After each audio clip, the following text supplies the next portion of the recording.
Thank you, thank you. I'm glad to see we're surrounded by many Marines. Semper Fi. I think all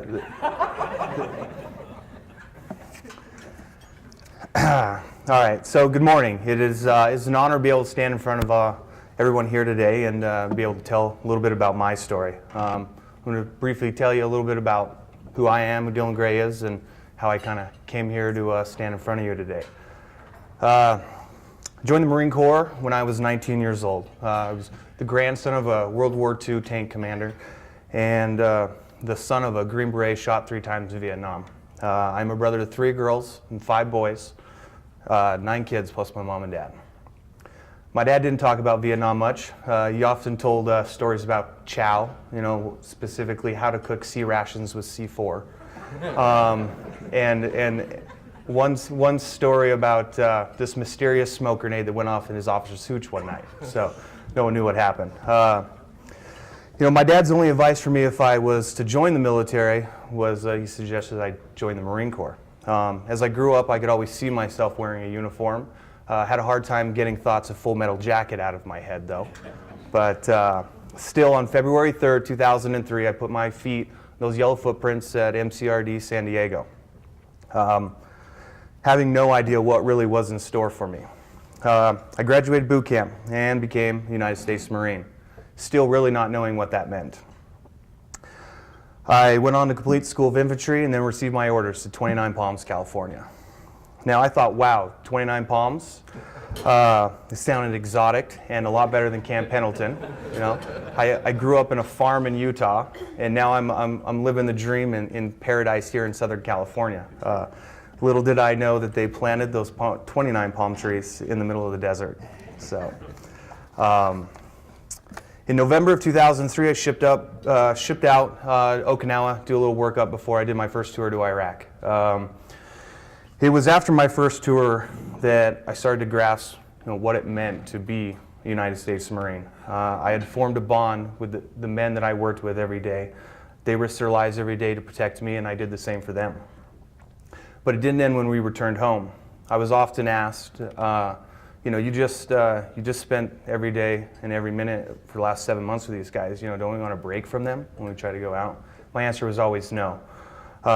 We're trained to have a battle buddy, whether it was in combat or out in town.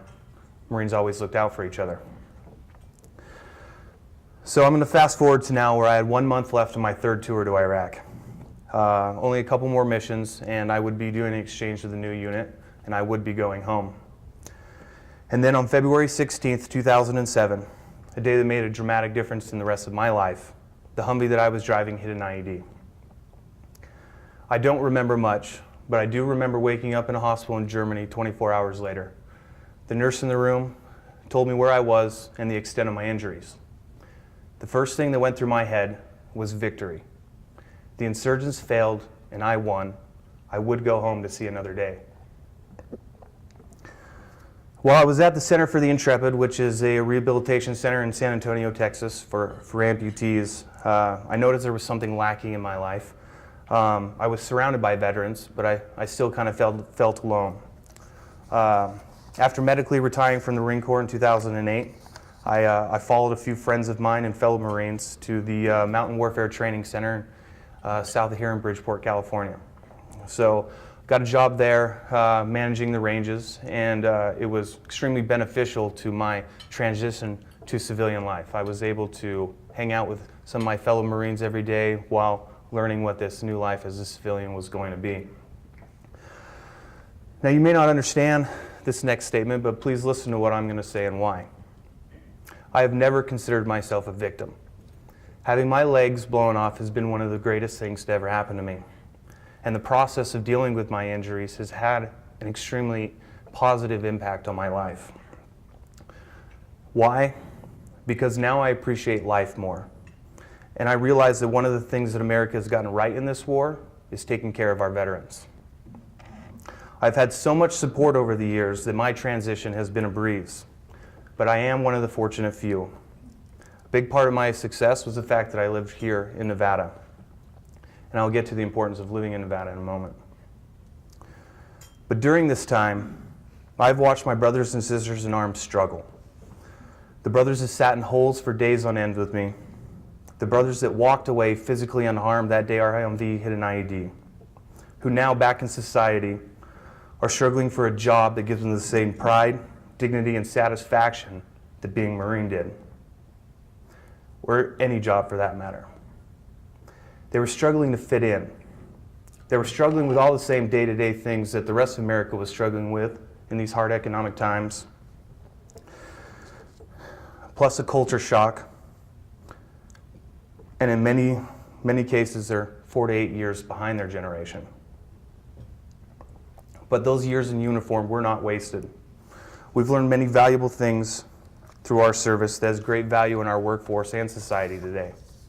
Things like duty, loyalty to an employer, focus for the task at hand, and how to put in a long, hard day. These things are highly valued in our workforce. But beyond that, Syracuse University School of Business did an extensive study in a search of a business case for hiring veterans. What they came up with was the top 10 reasons to hire a veteran. Veterans are entrepreneurial. Veterans assume a high level of trust. Veterans are adept at skills transfer across contexts and tasks. Veterans have advanced technical training. Veterans are comfortable in discontinuous environments. Veterans exhibit high levels of resiliency. Veterans exhibit advanced team building skills.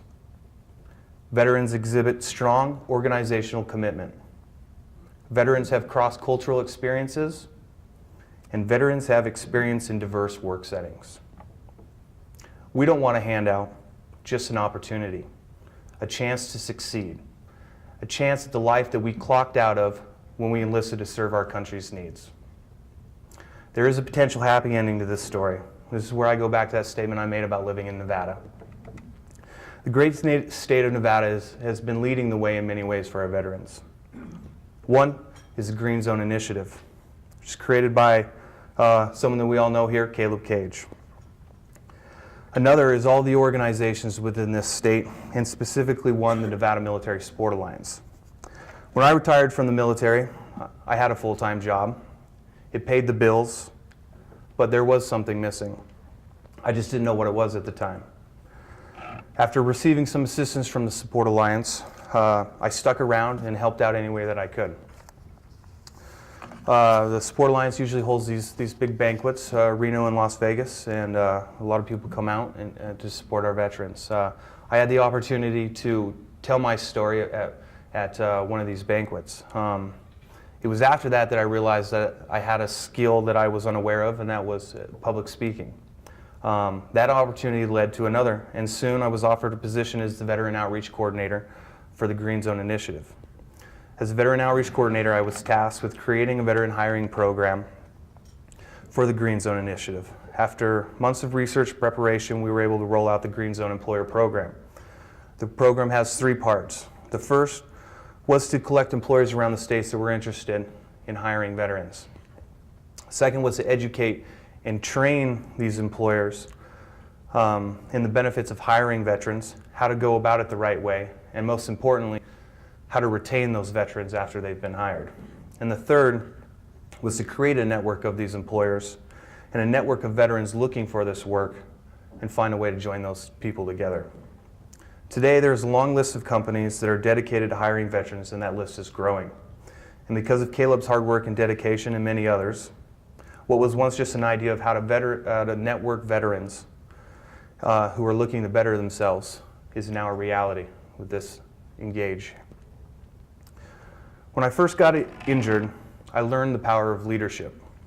There are so many different ways that we can lead, but one that I've found is most effective is leading by example. Sometimes we don't even know that we're doing it. I did not know what to expect as an amputee. I had never seen or met one until I became one. I had no idea of what challenges lay ahead of me. I had the drive, but was unaware of what I could accomplish as an amputee. While I was in the hospital, I was told about another Marine that shared the exact same injuries as I did. And I was told that months after his injury, he had got up and he had completed the Army 10-miler in Washington, D.C., a 10-mile race there. And I thought to myself, well, you know what, It's all it took for me, is that I had this example of someone who has done something. And so I started to set my own goals.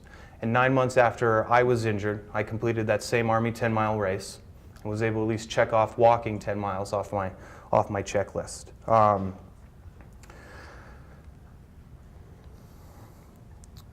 After that race, I continued to do things, more and more, things that I had done before, and try to explore more things. I have found out that I am a horrible bowler with or without legs, and that that barefoot water skiing is not probably something suited for me.